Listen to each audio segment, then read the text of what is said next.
আপনি বলছিলেন যে যদি ইসলামিক জোটগুলো ক্ষমতায় আসে সেক্ষেত্রে অন্যান্য ধর্মের যারা আছে তারাও সুরক্ষিত থাকবে। তো আমরা আসলে দেখেছি যে অর্থাৎ শেখ হাসিনা সরকার পতনের পরে বিভিন্ন জায়গায় যারা বিভিন্ন ধর্মের আছে তাদের বাড়িঘরে হামলা করা হয়েছে এবং যতটা না হামলা করা হয়েছে তার থেকে বেশি গুজব ছড়ানো হয়েছে আসলে। এবং আমরা এও দেখেছি যে বিভিন্ন মসজিদ, বিভিন্ন মন্দির, বিভিন্ন হিন্দুদের বাড়িতে আপনাদের কর্মীরা পাহারা দিচ্ছে, জামাতের কর্মীরা পাহারা দিচ্ছে। আসলে আপনারা এই বিষয়টাকে কিভাবে দেখছেন? হিন্দুদের নিরাপত্তার বিষয়টা আসলে আপনারা কতটুকু জোর দিচ্ছেন? দেখেন, হিন্দুদের কোনো মন্দিরের উপরে বা তাদের ঘরের উপর আক্রমণ হয়েছে মানে আন্দোলনকে কেন্দ্র করে, এটা আমার জানা নেই। প্রথম বুঝতে হবে, আমি মনে করি হিন্দুদের মন্দিরের উপরে, তাদের বাড়ির উপরে এটা পরিকল্পিত আক্রমণ করা হয়েছে।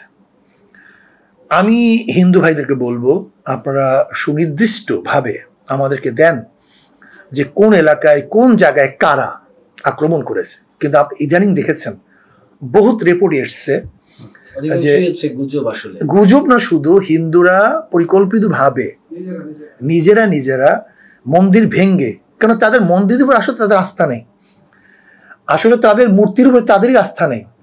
আমরা বহুত রিপোর্ট আপনাকে দেখাতে পারবো, হিন্দুরা নিজেরা তাদের প্রতিমা ভেঙ্গে তারপর মুসলমানদের উপরে অভিযোগ দিচ্ছে। এরকম একটা দুইটা না, বহুত।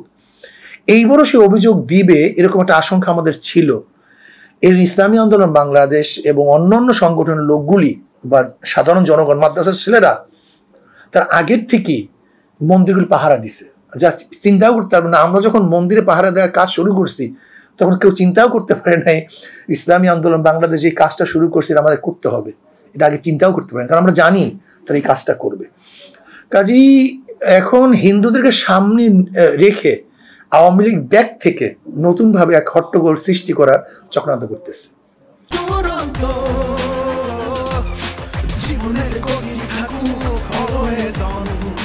তাহলে আমি বলবো, তো হিন্দুদের থেকে যদি কেউ প্রতিনিধিত্ব হতে পারে, যদি চাকমা মারমাদ থেকে কোনো প্রতিনিধিত্ব হতে পারে, তাহলে যারা ইসলাম পালন করে এদেশের ওলামায়ে কেরামের বিশেষ খেদমতে বাংলাদেশে আছে এবং ওলামায়ে কেরামের কারণেই বাংলাদেশ নামীয় বাংলাদেশে এখনো আছে।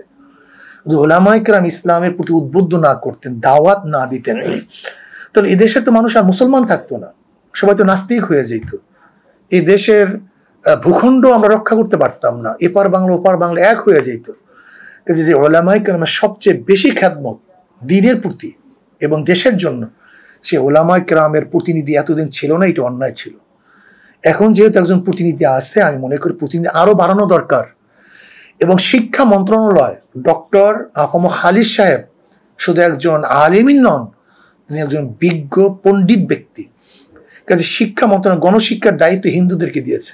এদেশে 92% মুসলমানদের দেশের গণশিক্ষার দায়িত্ব, এটা কি হিন্দুদের কাছে দেওয়া উচিত কিনা? বলবেন হিন্দু বলতেছেন কেন? আমি বলছি আগেই, সে তো হিন্দু প্রতিনিধি, সে তো নির্বাচিত হয় না, সে তো হিন্দুদের থেকে প্রতিনিধি হয়েছে। যদি জনগণের ভোটে নির্বাচিত হয়েছে তাহলে আমি বলতাম সে প্রতিনিধি, কিন্তু এখন আমি তাকে বলবো হিন্দু প্রতিনিধি, রাস্তায় থাকতে হয়েছে। এর কারণটা আমি কথা বললাম অনেক দুঃখের সাথে, যেটা পরিকল্পিতভাবে, ভারত পরিকল্পিতভাবে এদেশের ইসলাম মুসলমানদেরকে একেবারে ধ্বংস করার চক্রান্ত শিক্ষা লেভেল থেকে শুরু করছে।